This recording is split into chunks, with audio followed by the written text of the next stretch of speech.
the corner of your eye, huddled in the darkest shadows of imagination, it waits. Now is the time to face the fear. Welcome to Horror Lasagna.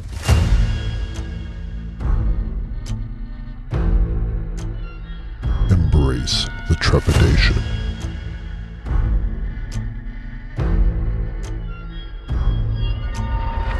I got my notes up, yeah. Okay, we're good. We're all set. I'm not even sure what episode number this is. Season 3 something.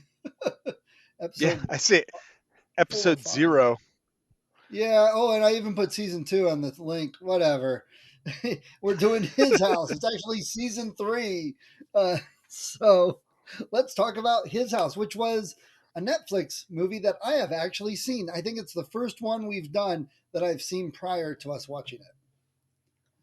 Really? The first one Yeah. out of all of them? Out of all of them, I think so, yeah. We had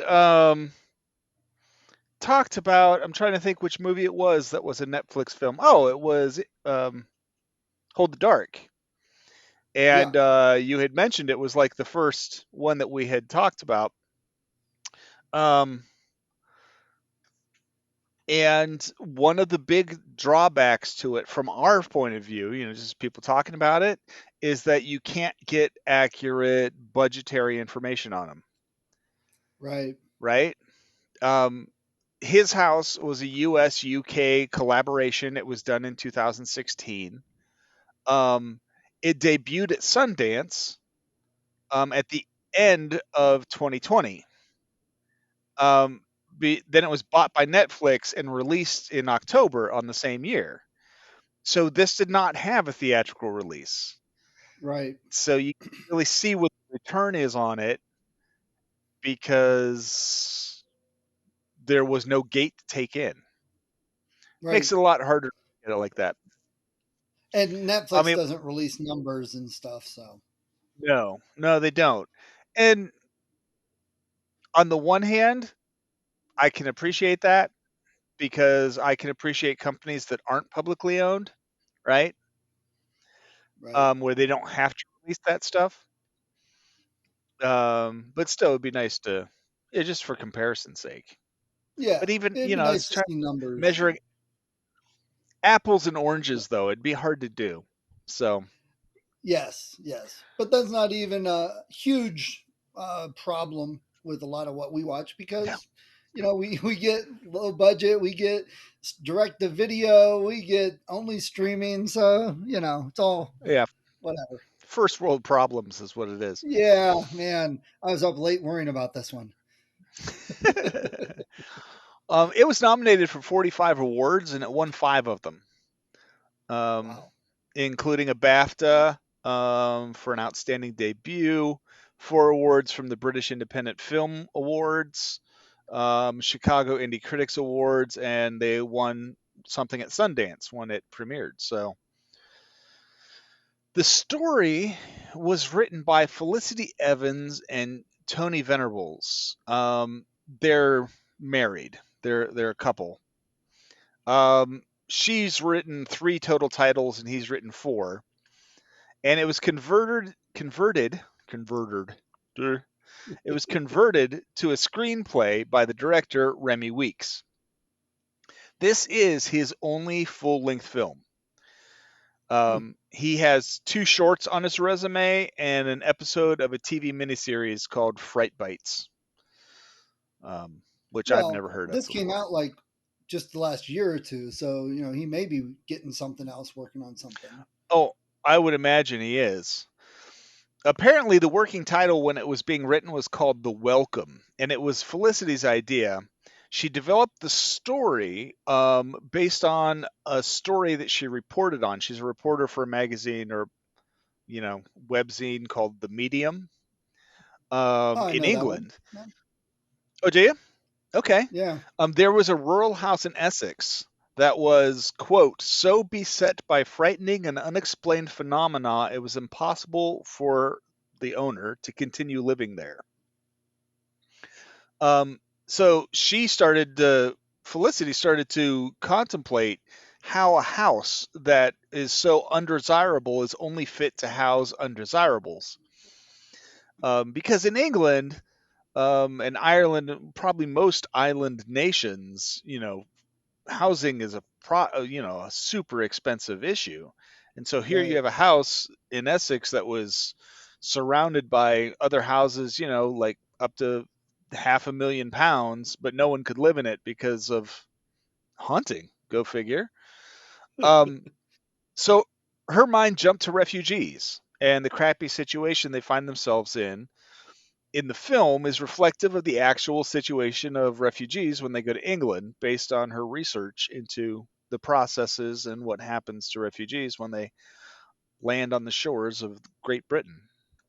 Which I thought was interesting because like it may not be exactly a true story, but it's based on truth and what happens, and that part was almost as disturbing as a horror movie itself. Yeah, When you're not used to that, uh, and right. watching some of that. So in some ways, I was thinking watching the movie, it's like, which part is the horror and horrific stuff going on, you know, and it could be Yeah, argued that, one way or there. And that almost is the culture clash right there. Almost the sure. horror stuff as opposed to the real stuff that's horrible. Yeah.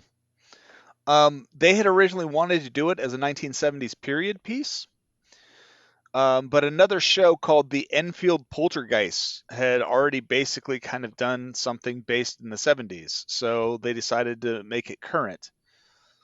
Um, it's been described as being trapped between the ghost, bureaucracy, and the war that they fled from, the Yeah. main characters in this story.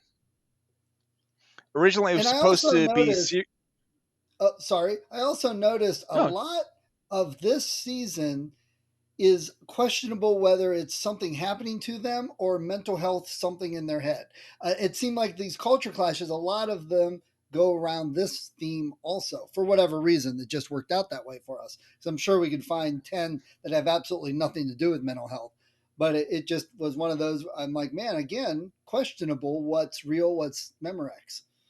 yeah, yeah. Actually, thinking ahead, we'll be shifting gears in the next one, so Oh, okay. Which there's you not already as have much notes for ambiguity. your work ahead life. You. Yeah, I do.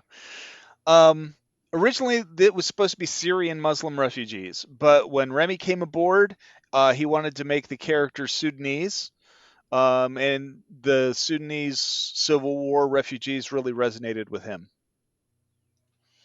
Um, and just in case, for those of you who are vaguely interested at all, in Sudan, you had civil uprising against the governing body, and a civil war broke out. But amidst the civil war, you had tribal conflicts that were rising between different tribes in Sudan, and there were claims of genocide occurring where entire tribes and villages were just being indiscriminately wiped out.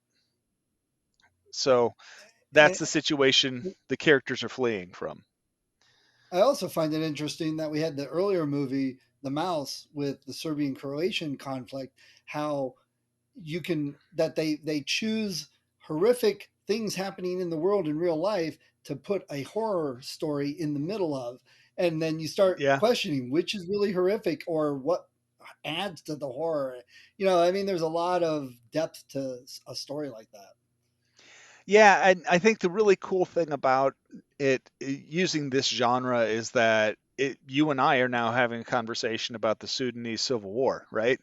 It's not Right. something that we would have typically sat down and talked about, or the whole Croatian Serbian war. That's not something we typically would have sat down and talked about. Or even really known much about. What Yeah, really gets reported on these things, even with our world. In that we heard about the Ukraine and Russia conflict, but it's kind of like still who's deeming what's important to talk about. you right. know, Yeah, for sure. which is Um, a whole nother podcast discussion. yeah, yeah. There are for the cast, I only went over a couple people. So there's not a whole lot of people in the film, actually, when you think about it. Right. And I apologize now, I'm gonna slaughter these names. Soapy Dirisu plays Bull, the main male character in the film. He's been in 34 different projects dating back to 2012, but the only titles you'll actually know him from was he's in Gangs of London, and he was in an episode of Black Mirror. Um, and again, this Oh, is wow. not uncommon for us with foreign films, um, And where's he where the from? cast is from stuff. Couldn't tell you. Um, I could try Yeah. though. Hey, real quick, you're really breaking up. Is the proxy on or something? It's not. Am I breaking up to you? Because I you've paused a couple times. I don't know. I've gotten a little bit of a pause from you on It, occasion, it might be but in me. We'll keep general, going. We'll do the best we can. well, there you go. Like Safari as a browser, which I'm not using right now, but Safari as a browser was running so crappily, I just had to shut it down. So it might be my Wi-Fi, Got it. Okay. but Well, we'll just keep going and do what we can. yeah, I only asked where he's from because I didn't think he was actually Sudanese, um, but his name, his accent, I didn't think he was English either. right. Um, well, and his co-star, Wunmi Mosaku, plays Rial, and Who I've seen yeah, before. yes, you have. Now, like Soapy, he's not been in a whole lot. I mean, he's been in 34 different projects, but like you go to his bio under IMDb, and there's just, this is who he is. It's not filled out like a lot of more accomplished actors who've been in a lot of stuff. It's like they were born here this day. They don't have any of that stuff under him. I'll check Huh.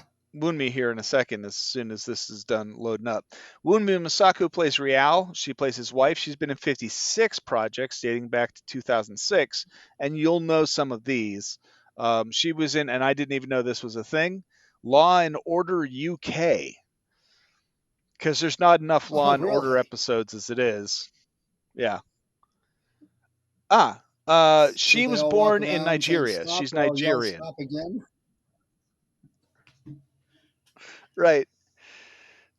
Sorry, old joke. So she's a Nigerian actress. She was also in Batman v Superman, an episode of Black Okay. Mirror, Fantastic Beasts and Where to Find Them, The End of the Fucking World, Macbeth, Lovecraft Country. She was Yes, in very Loki. weird show. Yep. Yeah, she was a guard. She had voiceover in Horizon Zero Dawn, and a ton of other stuff you haven't seen.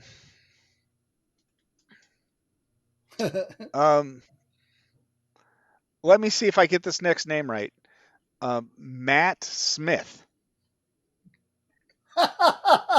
Well, the doctor has to be in England, so He plays Mark Esworth. He's been in 49 projects, including Masterpiece Classic, Secret Diary of a Call Girl.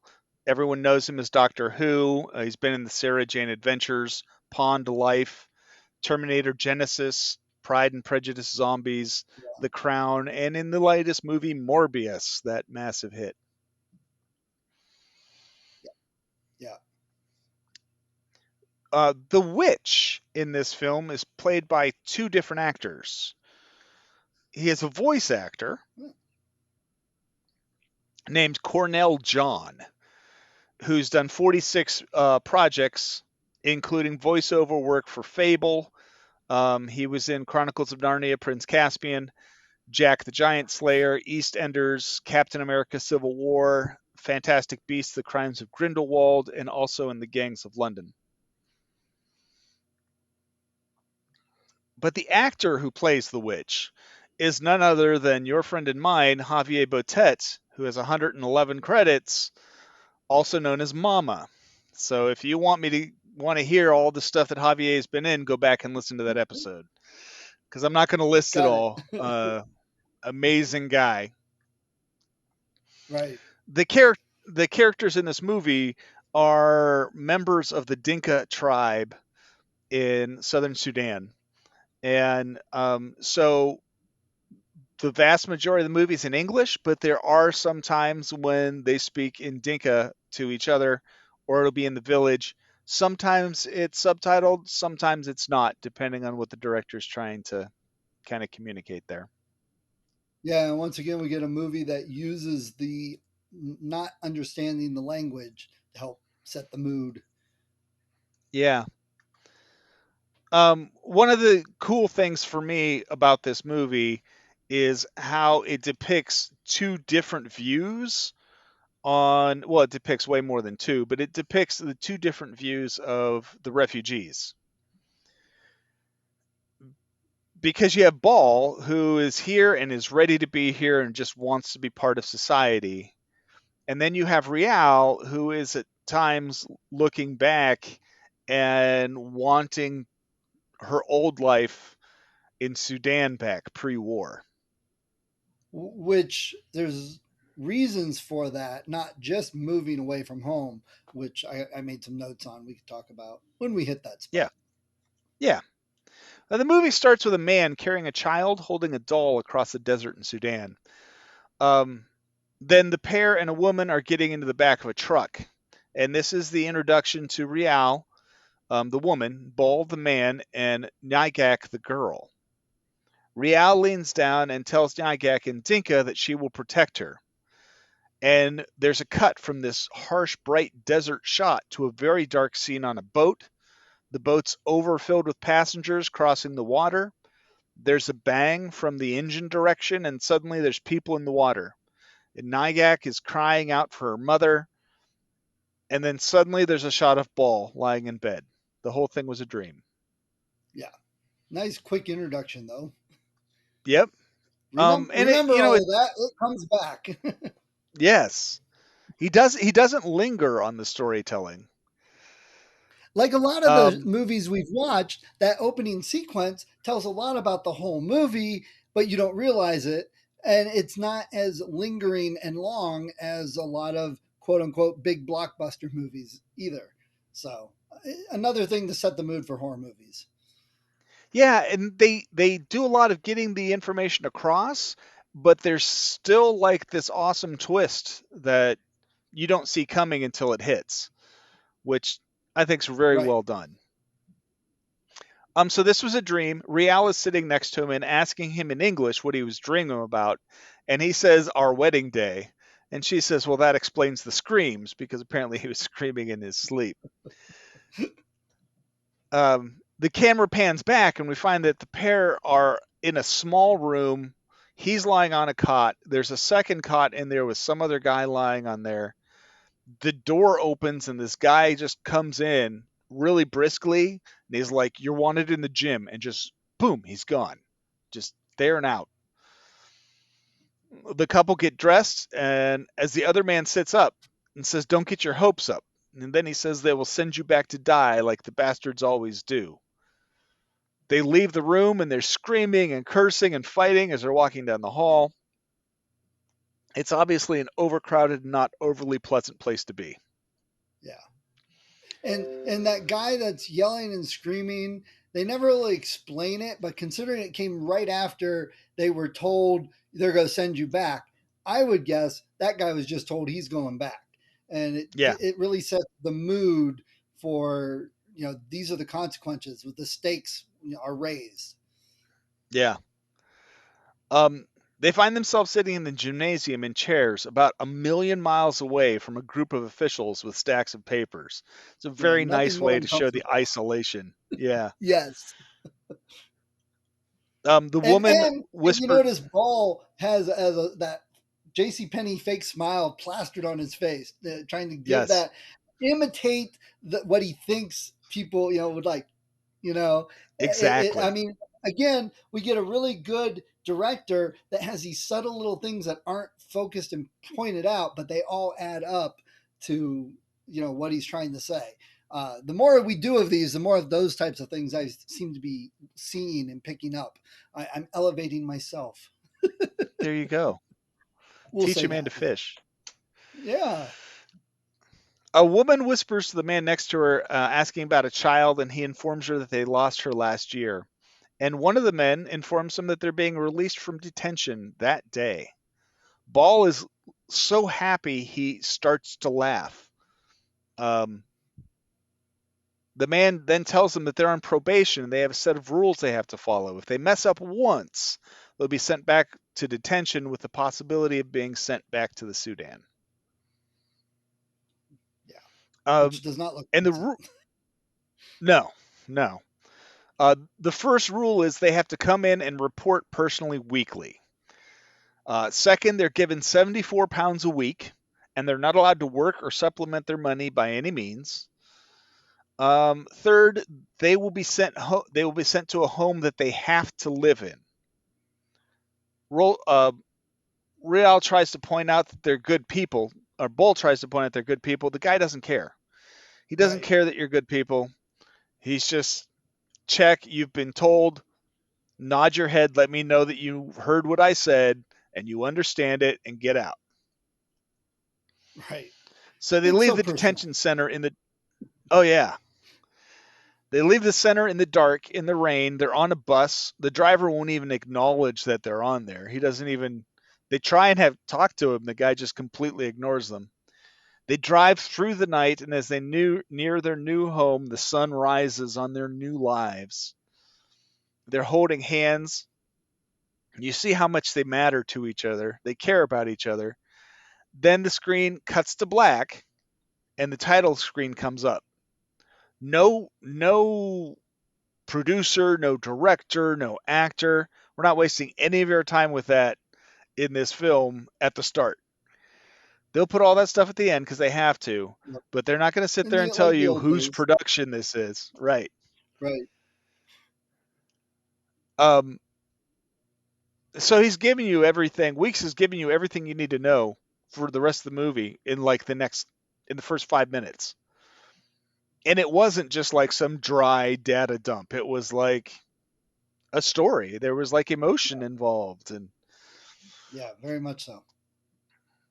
So the bus stops next to a maze of row houses, and the driver just unceremoniously tosses their belongings on the ground and drives off. Then over by a pile of trash outside one house is Mark, who asks if they speak English. He acts like they're moving into the greatest house ever. And it would be typically smaller with twice as many refugees living in it, but this is all just for them. And he seems to have a little trouble opening the door because it seems to be sticking in its frame because it's such If he pulled out his sonic screwdriver, he'd be able to fix all that up, but whatever. That's right. Yeah. No, the doctor would not be nearly the prick this guy. This guy's not bad. No, he's not. He's pretty ambivalent. I've done this before. You're not the first people. I do wish you luck, but what's the point? Because I've got 70 more right behind you. I've got to do the same thing over and over. I'm so dead to this happening. I just can't muster any enthusiasm anymore. That's what I got from him. That's a really good point, because I was always trying to put my finger on it, because he's not a bad guy, but he's certainly not overly supportive. But like you said, he does seem like a guy who's given up. I've seen so many times that this has happened, and I've been emotionally involved before and then just been disappointed. So I'm not even really going to. Yeah. No. Yeah. Yeah, that's a good way to put it.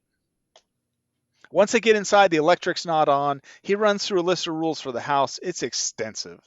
There's flies buzzing around. Some kind of fight's going on outside. Real wants to confirm with Mark that the whole house is for them. And he picks up on that. And he's like, yeah, Because before he seemed kind of embarrassed by the whole place. He was kind Right. of almost apologetic. But as soon as Real's like, "This is all for us," he's like, "Yeah, yeah, it is all for you." And he didn't seem Right. nearly as And there's part of um, that culture clash coming in because he's used to something, and to him, this is a dump, but they're used to something way worse. And to them, it may not be the greatest, but this is an improvement in their lives. yeah. Except, I got a question. They're not allowed to play board games. What the heck is that? Is that subversive? Like they're going to take over the country because they're playing Risk? I mean, Monopoly, they're not allowed to supplement their income. well, that's true. No fake money going on there. Better not be strip That's poker right. at night. He basically tells them he thinks they'll do well. Just keep your head down, that kind of advice. Stay in your lane, you'll be fine. Ball says they're not going back. Mark replies that's a good attitude and they should strive to be, and here you go, strive to be one of the good ones, which is, yeah, that's just a little too classist for me. A little But condescending. yeah, then Mark's gone and Ball heads upstairs. Looking out a window, he sits on the bed and laughs and cries, and he's overcome with the emotion of like actually having made it. Here he is. He's actually in England. No one's trying to kill him. Now, I'm going to point out at this point, the wife isn't against any of this, doesn't seem to be, she's maybe not super happy, but this is where they wanted to be. This is where they tried to get to. And that's important because Yep. of how her character arc is throughout the story and what changes to come. He's extremely more emotional than she is, yes, but they're both willing to do what they need to do and fight for this new life. Yep, for sure. We cut to Rial on the bed alone. She's having a little different kind of emotional time. She's looking at Nygak's doll, and she takes the beads from the bottom of it and fashions them into a necklace of sorts. Then there's a cut to a shot of them sitting together on the floor of their new home, and Ball says they will be new here. And Rial confirms that they will be born again. They are new people, English people. Yeah. It's dark outside now, and Ball gets up from the floor. He's picking up what looks like a sleeping bag, and he hears people outside. All of a sudden, there's a girl inside with him. And he looks, and there's no one there. But the sounds also sort of meld together to form screams and cries like that of the people on the boat from earlier. And he has to cover his ears. Once the sound So goes away, he seems like he has PTSD going on. yeah, So this is yeah, where yeah, you that's start getting that what's real, what's in his head thing, which keeps coming back more and more. right. Um, Once the sound goes away, he hears the girl's voice again and puts his ear to the wall, since that seems to be where it's coming from. Then something hits the wall and it makes him recoil. He follows these scuttling sounds and ends up on the floor next to an open air vent. When he kneels to investigate it, there's a figure behind him wheezing on the floor. And he turns and it's gone. And then he turns back and a bird flies out of the wall. He says, "Strange country." Now, Steve points out that this could all be in his head, Right. which is a possibility. However, eventually, Real's going to be seeing this stuff too. And Right. now it becomes the mass hallucination situation, or is there actually something to it? We cut to the next day, and Real finds Bull working on the door. Amidst a box of belongings, she picks up Nygak's doll. Then they're upstairs watching an older woman walking around outside. They joke about how she's the queen. Bull takes the trash out and tries to wave to his neighbor, but she basically ignores him. Okay, so here's the question. They've been there one night. They have no money, they can't really do anything. Yet he's got 2 bags of trash already. What are they doing? I was wondering where those 2 bags of trash came from. Where'd the trash bags come from? Well, I'm hoping the trash bags were in there because while they were touring the house to start with, there was like a pizza Yeah, sitting on the yeah, table that'd been there forever. right. Um, he he puts his coat on and he walks off and he heads to a barber's and gets his hair cut. When he asks where they are, the barber says High Street, and Ball tries to clarify by saying in London, and the barber says, why not? Turns out this was all shot in Essex. So whether or not it was supposed to be London or not, who knows? But the whole thing was shot in Essex. As he leaves, he passes a church where there's this guy who whistles at him and asks if he's one of them refugees. And at first, I'm like, oh, there's going to be some problem here. Right. And here, the guy just has a box of, welcome to refugees, like church aid for him. Which So he again takes, is that whole, here's a guy that is with the church, they want to help it, but his whole attitude is, okay, whatever. I really yeah, don't care about you, but I'm told to give you this type thing. It's yeah, that a condescension feeling again. the intention's there, but the heart is not. Exactly. This is just my job. I'm just doing it. Yeah. He takes the box to a pub. And so he's sitting in this pub. They're watching a football game, soccer game. Sorry, American viewers. And he's flipping through the box and they're singing, they're doing like your typical British thing. They're singing some song making fun of some guy on the screen, and he starts singing along. And, the other people like glance at him. They don't really seem to give him much of a second thought, but he is overjoyed to be part of this group. Yes, he's trying. He's doing what he can to try and be one of the good ones. And I'm going to Yes. point out that the song they're singing is essentially the very same song that the Vision sings to the Joker in A Knight's Tale. That's the same one that they sing, the same tune about what's his face, his character in the Knight's Tale. I just picked it up this time watching it. You could actually pick a tune out of there, huh? Yeah, I remembered They it. weren't necessarily the best musicians. Well, no, yeah, and the singing was not exactly up to par with my singing, but it wasn't That's bad, true.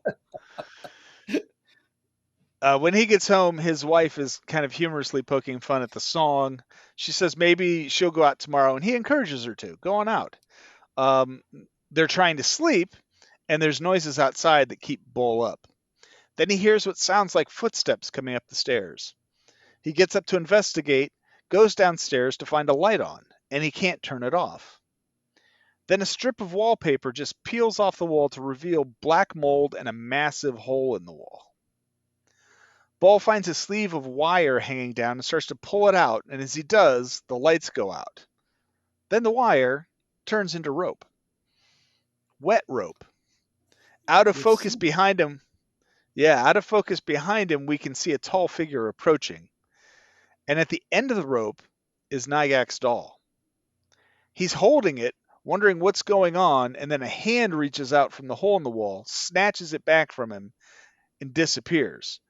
He turns and looks behind him, and the tall figure is gone, and when he looks back at the wallpaper is back in place. And I'm going to point out with this, like many of the other movies we've watched, the other 2.5 seasons, it's a lower budget movie, and they don't do a lot of digital effects. There's a lot of practical effects in here, which I think makes them more disturbing and even scarier. But they try and limit what they're doing. It's not the big blockbuster horror movies with all these special effects and things going on, which I think we're almost immune to, that aren't scary.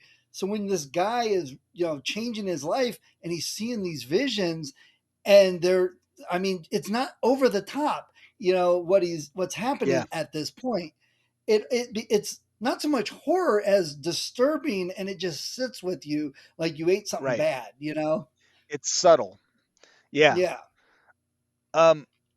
Rial gets up the next day to find that he stripped all the wallpaper off in that room, leaving her to clean up the mess. He's nowhere to be found.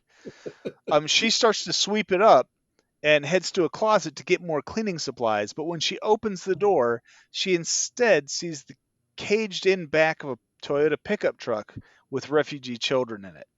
So now we see it's not just Bull who's having flashbacks, she is as well. And hers seem much more vivid as a memory flashback. His seemed like a scary dream based on Auditory. reality, where Alice in Wonderland mixed up type of visions and stuff. Hers are, Yeah. And hers are brighter. You know, I noticed that too. His always happen like when it's dark. Hers happen when there's sunshine. You know, and honestly, I'm not sure what that's supposed to mean. It just seemed to stick out. Well, I think if you look at it, she is here and she is mourning the loss of the child that she met in the deserts of Sudan. He is struggling with the guilt of what happened in the dark in the ocean. Okay, I can see that. Yeah, good explanation. Turns out Bull was going to the store. He's buying construction supplies, including a brand new hammer. Real decides she's going to the doctor's office. She's entirely intimidated by the new world as she nervously locks the door and checks Mark's map. She's walking down the street. Some young guy comes up saying hello, and she just ignores him until he goes away. She glances back over her shoulder just to make sure that he's left.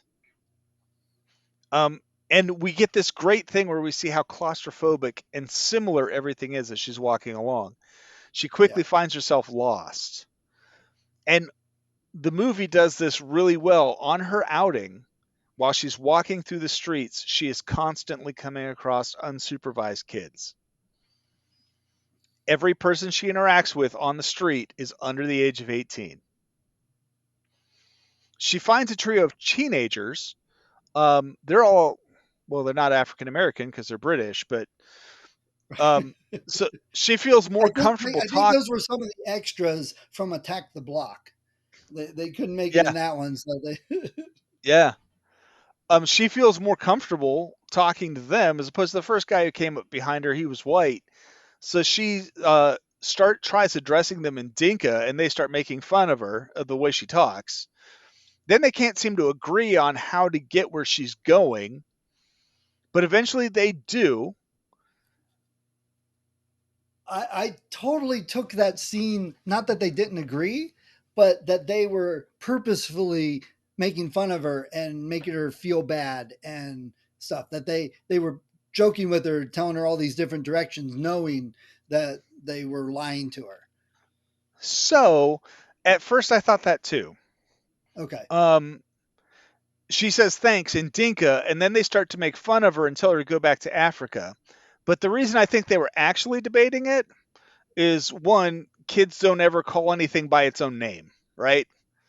It's always, hey, you know, that place over there by that pink house, you know? It's not what that street is. And then two, they actually give her real directions. Okay. Because she does end up where she needs to go. That's true. That's true. If they were just being complete pricks, they would have just made something up. Yeah, true. Okay. This is a really good movie to watch after you've seen Attack the Block. Because on the one hand, you can look at all of these kids running around being jerks and be like, wow, what complete jerks. Or you can look back on Attack the Block and be like, no, that's just them existing in their world, you know? Yeah. Yeah, very much. And these kids obviously go to some school because they're wearing a school uniform. You know, school uniforms are very big in England. Even if you're not in the school, really? I assume they're out smoking on their lunch break or something. Well, because you'd never get American kids voluntarily wearing a school uniform. That's true.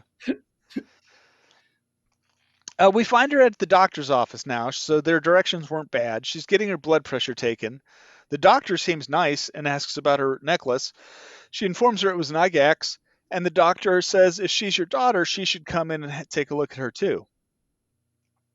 She then begins to ask Real about her decorative scarring, and she tells the doctor how she gave herself one set of scars because the scars mark your tribe. And if you have the wrong scars or you're not the right scars, you will be killed by members of the other tribes. She points out that she survived by belonging nowhere. Yeah, and this, I mean, it's a good scene. It really tells a lot about Real, but this doctor is really the first person that seems to genuinely care and treat her like any other person, and is interested. And there's, a different side of the culture clash. Someone that has no idea this person across from them what they've gone through, but is interested. But then she lays it on really thick about her life, and the doctor is like kind of shell shocked by that. Just Yeah, can't comprehend this life at all. So yeah, it's just another face of the culture clash that we've had this whole season, showing the two different sides. right. And her pointing out that she survived by belonging nowhere is kind of like Real's whole theme throughout this whole movie. She's not a Yeah, member of one tribe or the other. She's now not Sudanese. She's not British. She's a person without any kind of roots. yeah, And true. in the scene ends. She tells the doctor, and this is like the first actual confirmation, solid confirmation, that they lost Nagak while they were crossing the sea. I mean, we know that. We kind of took that for granted, but this concretes it for us. Right. She gets home to find some girl walking back from school just peeing in her backyard, which is nice. Yeah. Um, she heads back into the cleared room and sits on the floor and hears a voice. And it says, "Come," as fruit spills out from the kitchen and one apple rolls across the floor to the hole. The voices continue to murmur, and she looks at the hole, concerned. Not like terrified, but she's concerned. When Bol comes home later that night, Rial has prepared a traditional dink of food and has it laid out on the floor with a candle like they would be eating it in Sudan. And she's eating it traditionally with her hands. He gives her silverware. He's all about integrating, and she is seeking comfort from her traumatic day by turning back to old traditions. Right. So they have their own culture clash going on between the two of them right now. Exactly. Yep. Yep. He's optimistic about the future, mentions starting a family, and she tells this story. And in this story, you have an honorable poor man who's looking for a home. Then he starts to steal from other people to get to the point that he can buy a home, and he accidentally steals from an apeth, which is apparently Sudanese for a night witch. Once the house was built, the apeth lived in the house as well, and the apeth would whisper from the walls, and the dead would come. She claims that an apeth has arisen from the ocean and followed them there. She mentions that it spoke to her, and something in the background falls, making a noise. Instead of blowing her off, which I love about this movie, Ball isn't like you're crazy. He says, he asks what it said, and she said, "We don't belong here. If they leave and repay their debt, it would guide them back to Nygak." Ball reminds her that Nygak's gone, and the conversation degenerates into shouting match from Ball's point of view. He says that Apeth don't exist, even as something in the background breaks. She's not intimidated by it, and she calls him a liar. And I think that's kind of a really interesting thing where Rial is not scared of the monster in this movie. It doesn't scare Right. her at all. In fact, it kind of gives her hope. She interprets Ball, it on a the little other hand, different than is. Ball. Yes. Yeah. She sees it as another chance. Right. Later that And night, Ball is still we pulling start down. we start sorry. We start getting the sense that there's some guilt there. And it seems like they feel guilty about leaving their country, but considering the circumstances, it's not that. And definitely that they feel guilty about Nayak and losing her. But there's more to it that we're about to get to. But this is where the guilt starts showing on both of them, and they're dealing with it in Yes. two completely different ways, which Yep. then leads again to: are they really seeing what's going on with this witch in the house? Is it really there, or is it all just in their head? And considering their shared experience, their shared thing, that he's talking about it, so now it's in her head. You could argue that at this point. Yeah.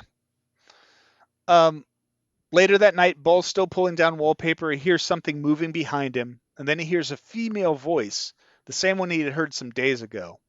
It ends up being joined by a male voice, and we see something through the doorway moving. There's a noise in the kitchen sink. Someone run past the door. He shines a flashlight, and we see a childlike figure sitting on the floor. It has a knife, and it's stabbing it into the ground and is asking, "Mama?" Then it stabs at him, and he scurries away. As it moves across the room, it begins to grow taller, and it basically just drives him out of the house into the backyard.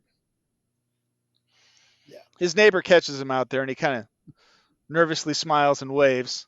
Again, she ignores him. He does pluck up the courage to go back in, and Rial is on the steps and tells him that he saw it. He opens the closet and finds Nygak's doll. He starts to grab stuff, saying they've been marked and they must destroy everything. And he takes it all into their little backyard and burns the doll, Rial's necklace, some of his clothes, all of this much to Rial's dismay. He must purge it Yeah, with fire. He's trying to get rid of the past and ignore it, Yep. and she's trying to go back to it. embrace it. Yeah, go back to it. Yeah. The next day he goes to the store. It's a really nice, subtle thing they do. Store security instantly starts keeping an eye on him. I thought it was going to be an issue, but it's not. It's just his way of pointing out that this kind of crap happens to these people all the time. Yeah, and it's subtle in the background, which makes it much more realistic. And yeah, and we've seen scenes. Every movie has a scene like this where the security guard gets in his face, confronts him, and stuff. We don't need a scene like that again. We know it.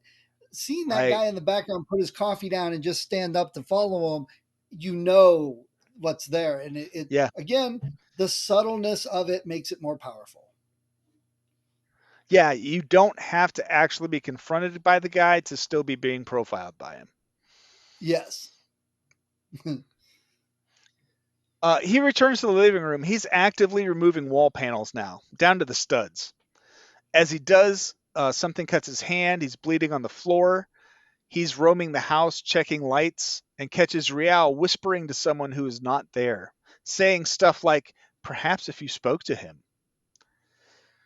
While they're eating, he's pushing her to get involved in the community. She asks if he wants to know what it says. She then points out she's not afraid of ghosts. They can't scare her. And she says it told her she can get Nygak back and that she should be afraid of Ball. The camera then zooms in on Ball as he eats and it pans back. And we find he's alone at the table. And the table's floating in the middle of the sea. This was such a nice little surreal scene. It was probably the most surreal and almost most disturbing scene because it a lot of hers are like she traveled into this memory. A lot of his are just little parts of things in the house, but this one was like a non-existent memory, not in the house, partly in the house. And speaking of Alice in Wonderland, this was the Alice in Wonderland scene. Yeah, Rial travels into her memories and Ball's memories travel into his house. Yes, that's a great way of putting it. When he looks up, he notices that he's on the sea and he sees figures moving through the mists all around him. Looking down, he feels a hand on his knee. It belongs to some disfigured person, and he falls in the water and there's figures rising all around him now. And then he wakes with a start on the floor of his living room. You might be like, oh, it was a nightmare. But then there's a figure in the shadows in the corner opposite him. So the nightmare's not over, apparently. Right. He turns on the light and the figure disappears. Wet footprints appear on the floor and a voice says, "Help me." They approach and he turns the light off to see a figure standing next to him. He turns the light back on and the voice and other voices are added to it, reminding him of what was said by the people who drowned. All these whispers go away and he hears clearly Nygak's voice in the other room asking, "Mama?" There's more whispered voices get added, and he walks to see what's up. As he gets up, the light goes out, and there's a ghost in front of him. And when he turns to head back to the light switch, another stands right in front of him, but the light comes on anyway. Over by the switch is the disfigured ghost of Nygak, but she's not really disfigured. She's wearing a mask. And again, tribal communities, masks are like a very important thing. And it actually does a very good job of making her unsettling looking. The mask itself. You can tell it's a mask, but just the mask that she's wearing is a very unsettling piece. Yes. Her hand's on the light switch. He calls her name and she turns the light off, and he's covered with ghosts. Some of them have knives. They all want to kill him. He manages to hit the switch behind him, and they all disappear except for one behind the walls. It's Nygak. She's scurrying around the walls on this whole, and he starts on this whole, this is my house, and takes a hammer to the walls. Then we cut to a scene of him sitting in front of Mark the next day. He's asking him if they can move, and Mark says he can look into it, but he needs to know why. Ball claims there's vermin. There's something obviously off with Ball. Mark can see it. The other guys in the office kind of resentfully point out that Ball's house is bigger than theirs. Right. Mark then points out that it'll raise a lot of questions, and Mark says finding yourself somewhere you didn't plan on being is life, seeing what kind of man you are. He says they can find him a new house right after the inquiry because Ball's in a poor state. He points out that people are going to ask why he's biting the hand that feeds him, and basically gets him to say that it's not about rats. Ball tries to explain, but during the conversation, Ball's upset enough, he crushes the glass that he's holding and basically runs from the office.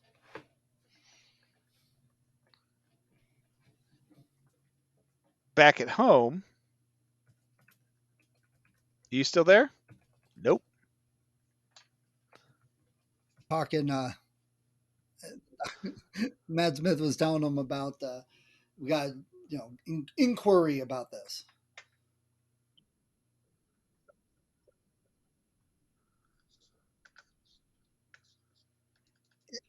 And we were talking how Mark seemed ambivalent, didn't really care much about him. Now I got the feeling here that he still really doesn't care, but it's almost like at this point he's weeding out the bad ones opposed to the good ones. And now that Bull's there, he's become a bad one. So, well, hey, or he was like kind of giving him that wink, wink, nudge, nudge hint. Look, man, you can do this, right? Because we got to go through all this crap. If not, you're not going to make it.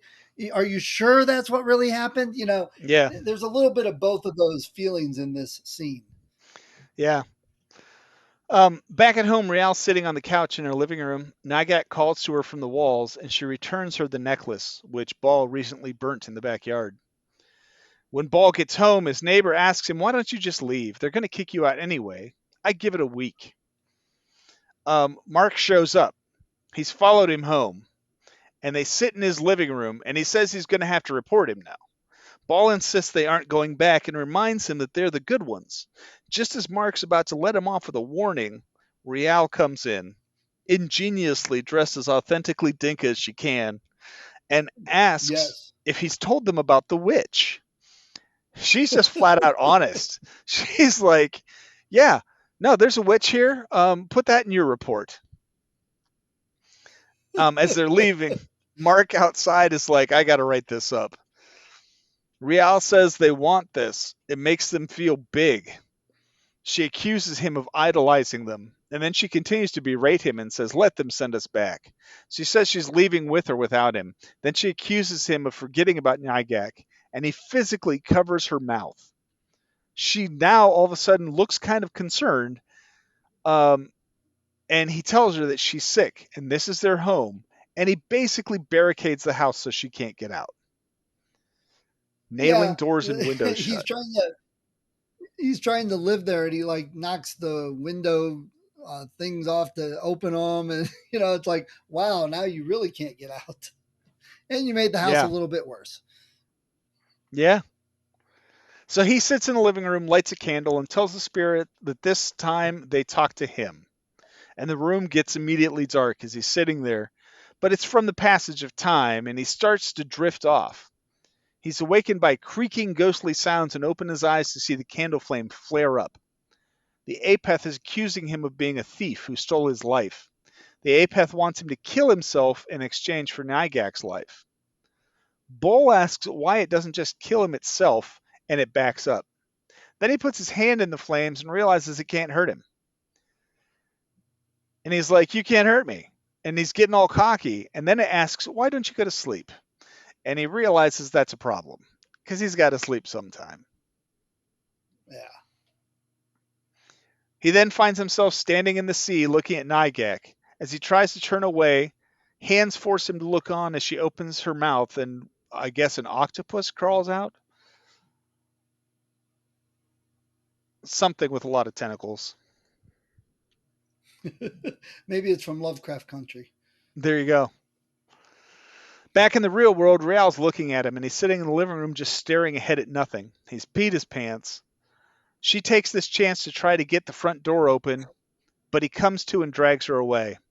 She stabs him in the leg with a screwdriver, locks him in the kitchen, manages to get a window open, and as she climbs out, she finds herself back in her village in Sudan, to the delight of all of her Dinka friends. She goes into a classroom, and the staff all embrace her with joyous hugs and uvulations as the children sing. Then they all stop and look at her. She says she knows what they are.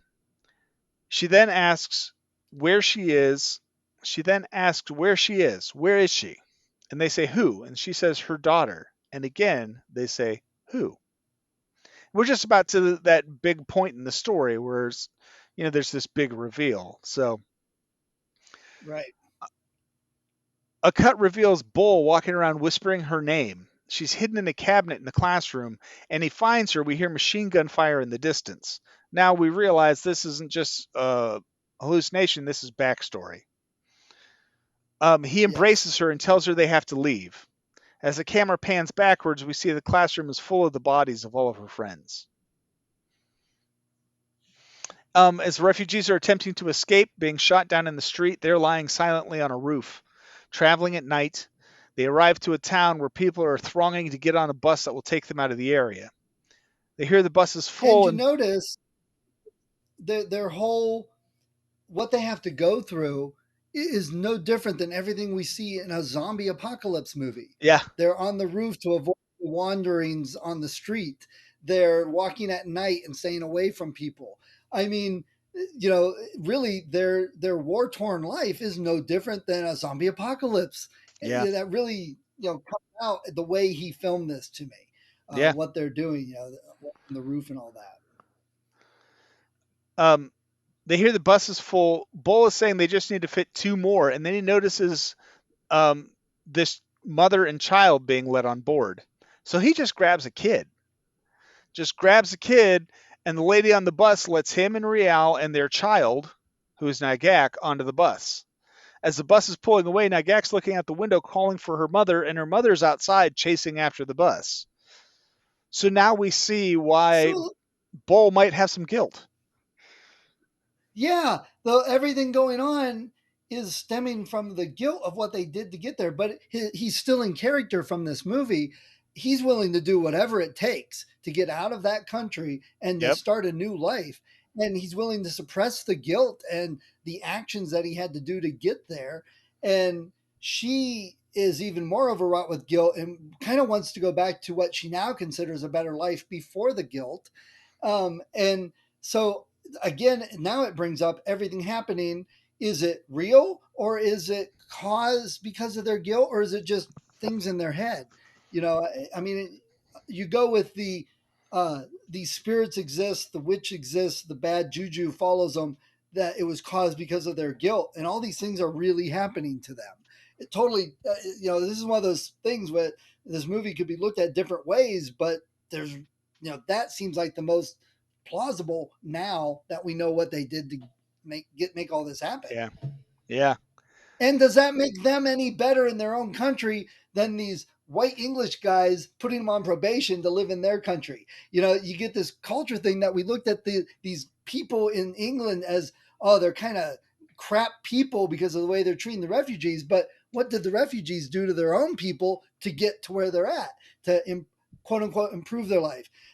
There's a lot of philosophical discussions on this one. Yeah, I think kidnapping a child for your own ends is just never an acceptable thing in any culture. Yeah, but arguably too, if nothing would have happened on the crossing, she would have She would have maybe been survived. going to a better life. Yep.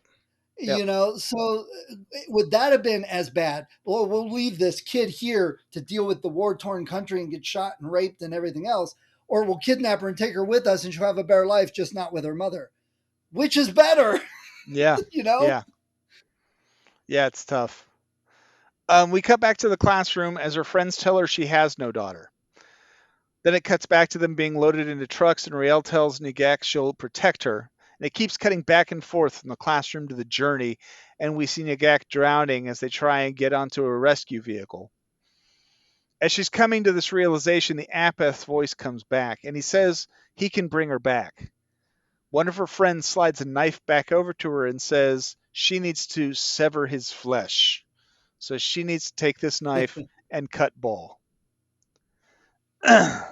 Bull has gone out in the rain where she's passed out and carried her back in. So she's sitting at the table while he's at the sink. There's a knife on the counter. He sits next to her, and Nigak's voice whispers to her as she's contemplating stabbing him. She heads into the kitchen and turns on the sink, and when she turns around, the knife is gone, and Bull has cut himself, saying this is what it wants, and he wants to save her. He says he should have tried harder to save her, and that he sees them, all the people who drowned. She kisses his forehead, and he says she needs to go because it's coming.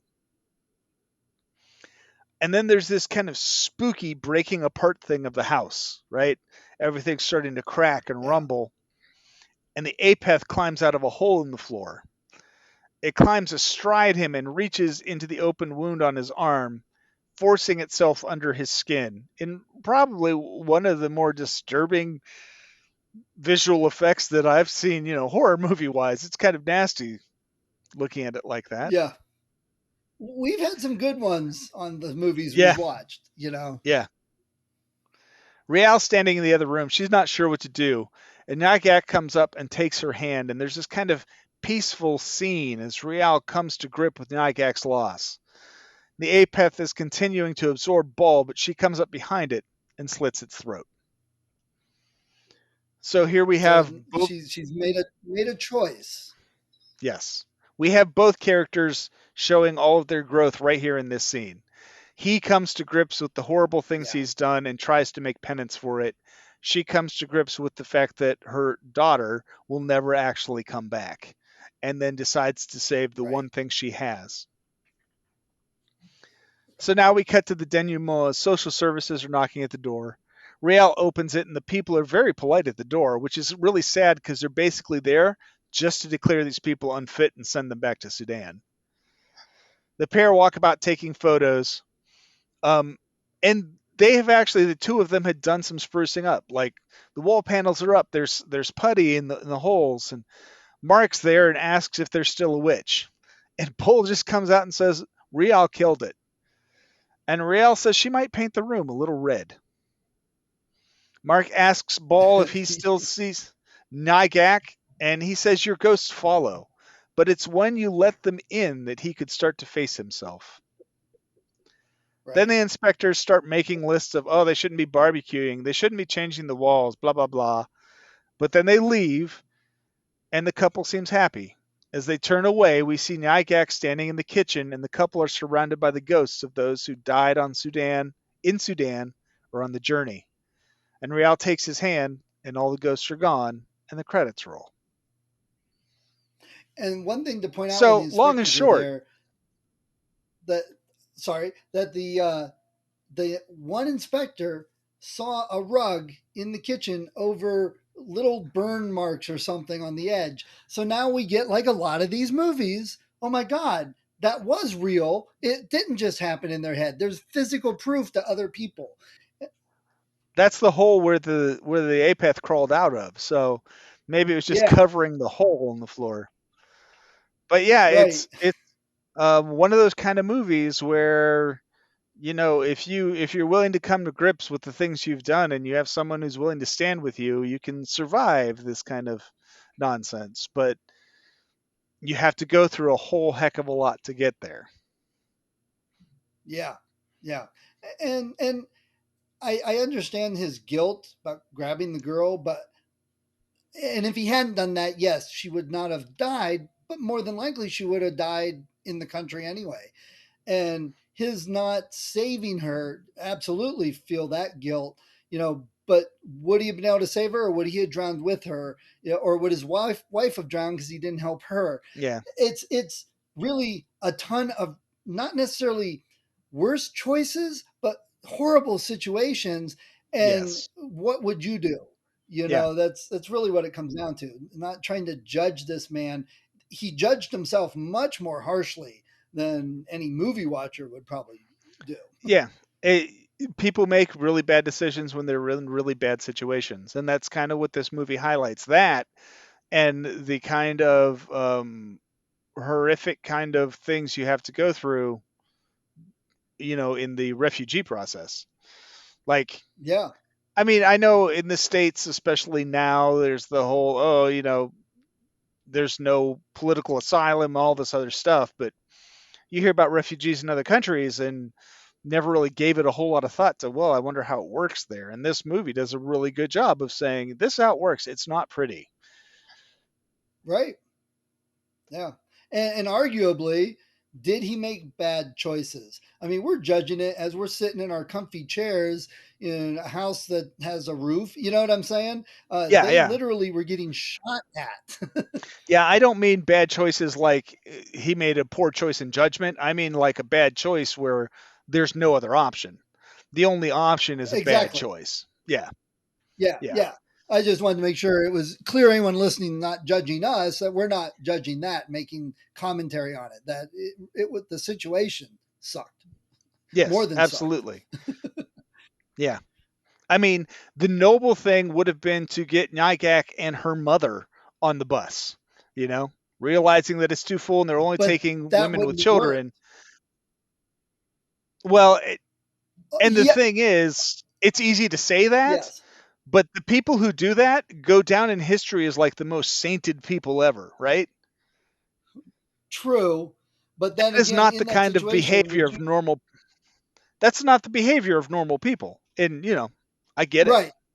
And in that situation, would you go, oh, me and my wife will stay here and die so you and your daughter can get on the bus and live? And screw being a saint, you know? Yeah. Yeah.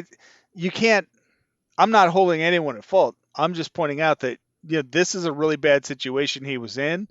And that's why these decisions get made. And if you're going to Yeah. sit there and Yep. be like, oh, well, the noble thing would have been to do that. Well, yeah, but when those kind of things happen, songs are written about those people, That's how rare Right. this kind of selfless behavior occurs. Well, and songs are written about those people because they're now dead. I mean, again, it goes back to Yeah. great. You now have songs written about you, but you're dead. Yes. Arguably, people have done worse than what he did Oh, for to sure. not die. Yeah. Yeah. Yeah. But And yeah, it really kind of shows what good people they are to have such guilt about it. uh, I think. Well, yeah. Now I'm just going to be kind of. If you find yourself in a crappy situation like that and you get out, it seems like to me there would be like one of two ways of looking at it. Either one, you would be justifying it to yourself all the time, or two, you would have some sort of guilt about it. People constantly have survivor's guilt where they had no bearing about anything. They just so happen to be lucky enough to live, and that bothers them. Right. So Right. it just yeah, it seems to me that that's the kind of situation you would find yourself in. You would either be justifying what you did and being like, no, it was okay, what I did was fine, or you would have to, like they did, go through this whole process to come to grips with what you did, and apologize to the spirits for the horrible situation they were in, but come to grips with it yourself so you can go forward. So Yeah. And, so it's a good movie on the human nature, on some history of the world, some political type statements, all using the horror medium yeah, to get that message across. that's the beauty of It's a horror nice blend movies. there. Yeah. You Yeah. can address a whole lot of stuff in horror movies. In fact, I was thinking of making lists for other seasons, and one of them was like horror movies that are talking about something else entirely. And then I started thinking about them, like almost all of them do. So really, that's not much of a list. It's not very exclusionary. Season 6, 375 movies. Yeah. Yeah, exactly. Be like a Dragon Ball Z episode thing. All right, so what do we got next up? Next up, we have another Netflix exclusive. And this one, there's no ambiguity about this. This is flat out what's there is there. This is Apostle. Okay. I haven't seen this one. Don't know it. Excellent. So. Oh, you're going to watch it. Cool. And you're going to think, is this a horror movie? But I'm going to say, you hang on to the end. Ooh. Yep. All right. Well, that sounds intriguing. Excellent. All right. Well, until then. Awesome. All right. Take it easy. The creature slips from perception. Pay attention. It will rise again.